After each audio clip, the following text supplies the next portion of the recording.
When I was 32 years old, I stood in the driveway of a house so big my own mother said it looked like a hotel. I still remember the way she smiled when she first saw it. It was a proud smile, quiet, warm, the kind parents wear when they believe their child finally escaped the hardships they lived through. But I remember something else too. She walked slowly through every room, running her fingertips across the expensive furniture like she was afraid to leave fingerprints behind. Then she stopped beside the kitchen window and looked at me with soft eyes that seemed to see deeper than I wanted anyone to see. She asked me, "Son, do you actually live here?" At the time, I laughed. I thought she meant the house felt too fancy or too large. Now, after 91 years of living, I finally understand what she was really asking. Because the truth is, I never truly lived anywhere, not completely. I spent most of my life chasing money so hard that life itself kept passing me by. And by the time I finally slowed down enough to notice what I had missed, most of the people I loved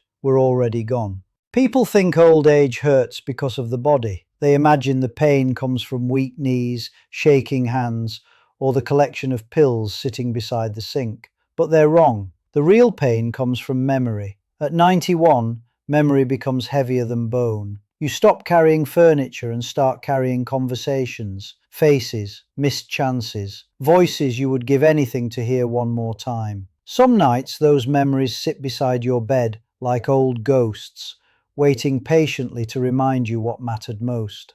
I was born during hard years. My father worked until his hands looked cracked and worn like old leather. My mother stretched every dollar until there was almost nothing left to stretch. We weren't poor in the dramatic way movies like to show, but we lived close enough to fear that money became the center of everything. I remember hearing my parents whisper late at night about bills they couldn't afford. I remember my father staring at envelopes with more worry than sleep in his eyes. And I remember lying awake in my tiny bedroom, making a promise to myself. I said, "When I grow up, I'll never be broke." At the time, it sounded like a responsible promise, a strong promise. But promises made by frightened boys often become prisons for old men. By the age of 25, I was working every hour I could find. I chased promotions like a starving man chasing food. While other young men spent weekends fishing, laughing with friends, or sitting on porches beside their wives, I stayed at the office, convincing myself the sacrifice was temporary. Temporary. That's one of the most dangerous words ambitious people ever use. Temporary becomes 10 years before you realize it, then 20. Then your hair turns grey while you're still telling yourself, just a little longer. I married a woman named Helen when I was 28. Lord, that woman had the gentlest eyes I've ever seen. She could calm a room simply by walking into it. Even now, after all these years, I still remember the way she tucked loose strands of hair behind her ear whenever she felt nervous. Our first apartment was tiny. The kitchen barely had enough room for 2 people. The bathroom door only closed properly if you lifted it first. And somehow, those were the happiest years of my life. Funny how that works. Back then we had almost nothing, yet we laughed constantly. We ate cheap dinners at a folding table and stayed awake late into the night, talking about dreams, children, and vacations we hoped to take someday. Someday. Another dangerous word. People spend their whole lives believing happiness will arrive later, after the promotion, after the house, after retirement. But life doesn't wait for later. Life is happening while you're postponing it. Helen used to wait near the window whenever I worked late. I can still picture her standing there in the yellow kitchen light. Some nights she fell asleep on the couch before I even got home. At first she understood. We were building something together. At least that's what I kept telling her. "That's what men do," I'd say. "I'm building our future." And the sad thing is, I believed it. I truly did. But eventually your family stops hearing love in your explanations. They only hear absence. Our son Daniel was born when I was 31. Holding him for the first time scared me more than any business deal ever could. He was tiny. wrapped in blue blankets. His whole hand barely fit around one of my fingers. That day I made another promise. I promised he would never struggle financially the way I had. And once again, a promise that sounded loving slowly became destructive, because I confused providing with loving. A lot of men from my generation made that same mistake. We believed love meant exhaustion. We believed being a good father meant earning more money. We convinced ourselves financial security could replace presence. It can't, not even close. I missed Daniel's first baseball game because of a meeting with clients whose names I can't even remember anymore. I missed his school play because I was flying to Chicago trying to close a deal that only made me feel important for a few days. I missed birthdays, anniversaries, Saturday mornings, bedtime stories. The small moments that seem ordinary while they're happening, but later reveal themselves as the entire meaning of life. That's the trick life plays on people. The moments that matter most rarely announce themselves when they arrive. One night, Helen asked if I could take Sunday off for a family picnic. I remember exactly where I was standing when she asked. I was tying my necktie in the bedroom mirror. Without turning around, I said, "I can't. Things are busy right now." She stayed quiet for a few seconds before asking softly, "When are things not busy?" I never answered because deep down I knew the truth. Men like me live inside a permanent emergency. We wake up already chasing something: bigger houses, bigger accounts, bigger proof that we matter. And the strange part is, no amount ever feels like enough. Every achievement simply moves the finish line farther away. I told myself I was doing everything for my family, but if I'm honest now, part of me was chasing something uglier: validation. I wanted people to look at me and see success. I wanted respect. I wanted the world to say, "That man became somebody." What I didn't understand back then was that the people who loved me already believed I was somebody long before the money arrived. But I was too blind to see it. By my 40s, the money started coming fast.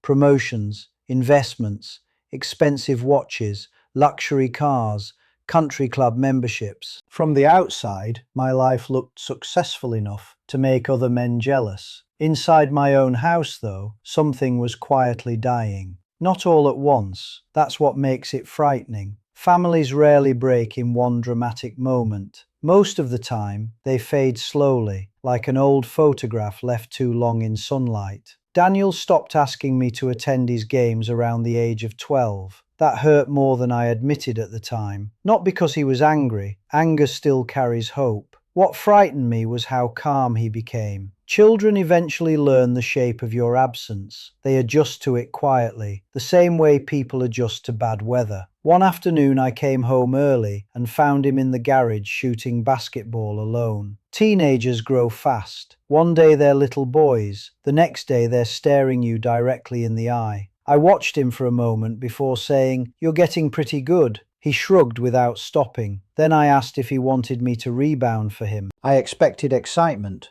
maybe surprise. Instead, he said something I've carried inside me for nearly 50 years. "It's okay," he said. "I'm used to playing alone." People imagine heartbreak sounds dramatic. Most of the time, it sounds quiet. Over the years, Helen and I slowly started speaking like co-workers managing a household instead of two people deeply in love.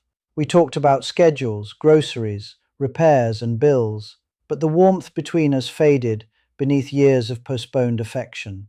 I kept believing I could fix everything later. That's another lie successful people tell themselves. Later, after the next promotion, after retirement, after life finally slows down.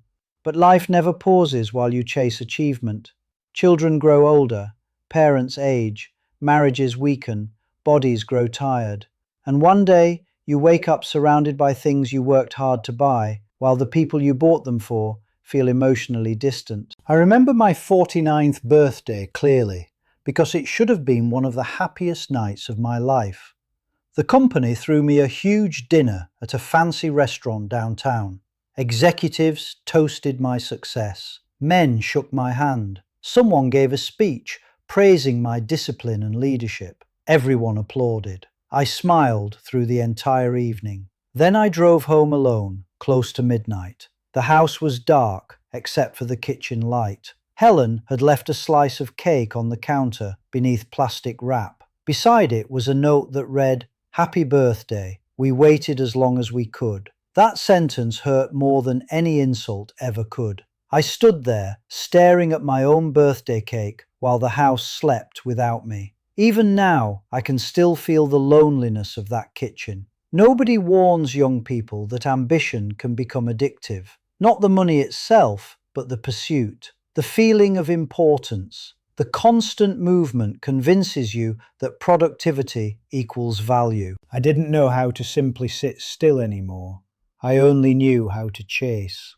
When my father became sick, I visited him at the hospital carrying paperwork because I planned to stop by the office afterward. Even now, that memory disgusts me. My old man looked so small, lying in that hospital bed. Age had hollowed his face. His strong hands shook when he reached for water. At one point, he looked at me and asked quietly, "You staying a while?" And I answered with the same words I had spent my entire life saying, "I can't stay long." A week later, he died. And do you know something painful? I can't remember the last real conversation we had. That's the problem with always rushing. You assume there will always be another conversation, another Christmas, another Sunday dinner. Then suddenly there isn't. No amount of money on earth can buy one extra hour with someone you love. After my father passed away, my mother started calling me more often. Sometimes she talked about small things that didn't really matter. The weather, old neighbours, memories from years ago. At the time, I often felt impatient because I was busy. God, I hate that word now. One evening she called while I was reviewing financial reports. I answered, but I kept reading paperwork while she spoke. Eventually she became quiet and asked softly, "Am I interrupting something?" I told her no, but mothers always know. She passed away 3 years later. And here's what grief really does to you. It doesn't torture you with the big moments first. It tortures you with the small ones. The rushed phone calls, the distracted listening, the dinners you skipped, the times someone needed your attention more than your efficiency. Those memories return late at night when the house is silent, and old age finally forces you to sit still long enough to face yourself honestly. I retired at 71 years old. 71. I had spent almost my entire life working. At my retirement party, people praised my dedication and loyalty. Someone handed me an expensive watch as a gift. Funny thing to give an old man, a watch, as if time was still something I owned in abundance. That first Monday morning after retirement, I woke before sunrise out of habit. For the first time in decades, there was nowhere I needed to go. No meetings, no deadlines, no flights, just silence. I sat at the kitchen table, holding a cup of coffee while the house creaked softly around me. And suddenly, a terrible realization hit me. I had no idea who I was without work. Imagine reaching old age only to discover you spent your whole life building a professional identity while neglecting your human one. I didn't know what brought me joy anymore. I didn't know how to relax. I didn't even know how to have meaningful conversations without talking about business or responsibility. Work had consumed my personality so gradually that I never noticed the disappearance of everything else. Helen noticed, though. One afternoon, she found me reorganizing old tax files for absolutely no reason. She leaned against the doorway, watching me quietly before saying, "You spent 40 years wanting freedom, and now you don't know what to do with it." At first, I laughed. Then I realized she was right. The saddest prisons don't always have bars. Sometimes they have salaries, promotions, and applause. A few months later, Helen and I sat on the back porch, watching the sun disappear behind the trees. We used to dream about evenings like that when we were young. peaceful evenings with nowhere to rush. But when the moment finally arrived, it felt unfamiliar, like two people trying to remember a song they once loved. After a long silence, Helen asked me something I never expected. "If you could live your life again," she said softly, "would you choose us more? Not money, not work, us." That question terrified me because I knew she wanted honesty. And old age does something strange to a man. Eventually, lying becomes exhausting. Pride loses its value. So I told her the truth. "Yes," I said, "I would." Tears filled her eyes, though they never fully fell. Then she whispered, "We needed you when it mattered. Not later, not someday, when it mattered." People think regret arrives suddenly near the end of life, but it doesn't. Regret grows slowly across decades. Tiny neglects become permanent distances. Around that time, Daniel started visiting more often. He was already a grandfather himself by then. Imagine that. The little boy who once waited for me by the window had become an old man too. Time is ruthless. One afternoon he brought his grandson over, a bright little boy filled with endless questions. I watched Daniel kneel beside that child with a patience I never gave him when he was young. And strangely enough, I wasn't jealous. I was grateful, because he became the kind of father I failed to be. Later that night, after his grandson fell asleep on the couch, Daniel and I sat quietly in the kitchen. Then he asked me something I never expected. "Dad, were you happy back then?" I almost gave the automatic answer. Successful career, big house, financial security. But honesty stopped me. After a long silence, I said, "No, I was distracted." That's the real tragedy of chasing money your entire life. Most people aren't truly chasing wealth, they're chasing relief. Relief from fear, relief from insecurity, relief from feeling insignificant. But if you never heal the fear inside you, no amount of success will ever calm it permanently. Daniel looked down at the table for a long moment before saying something that broke my heart. "I used to think you didn't love us." Children don't measure love by intentions, they measure it by presence. I tried explaining that I believed I was protecting the family by working so hard. I told him I grew up terrified of financial struggle. He listened patiently. Then he said something every parent should hear before it's too late. "We would have rather had less money and more of you." There it was, the truth I spent an entire lifetime avoiding. Nobody reaches the end of life wishing they answered more emails or spent more evenings at the office. That night, after Daniel left, I walked slowly through my house, touching objects I once believed would fulfill me. The polished floors, the expensive furniture, the giant dining table barely used for family dinners. Do you know what wealth becomes when you're old? Maintenance, that's all. A beautiful watch cannot hold your hand when you're grieving. A luxury car cannot sit beside your hospital bed. A giant house only gives loneliness more space to echo. At 84, Helen got cancer. Even now, I hate the sound of that word. During her treatments, I stayed beside her constantly. I cancelled everything, ignored calls, forgot appointments. None of it mattered anymore. One evening, she woke up in the hospital and found me sitting beside her, holding her hand. She smiled weakly and whispered, "You finally learned how to stay." I nearly broke hearing that, because she was right. After all those years, I finally understood what she had needed from me all along. Not perfection, not wealth, presence. Just presence. She passed away on a rainy morning in October while I whispered that I loved her.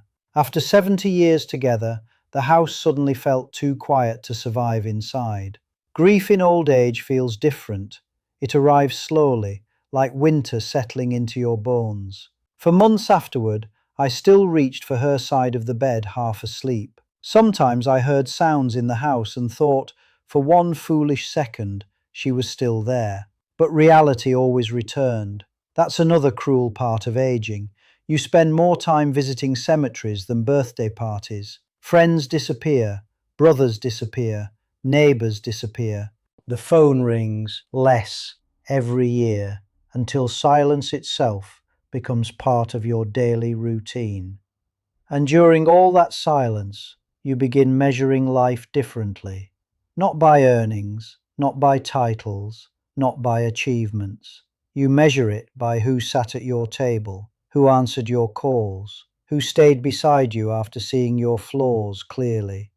At 91, I own things I once prayed for as a frightened young man, and I would trade almost all of them for one ordinary evening back in that tiny apartment with Helen laughing beside me while Daniel slept down the hallway. Because now I finally understand something that took me an entire lifetime to learn.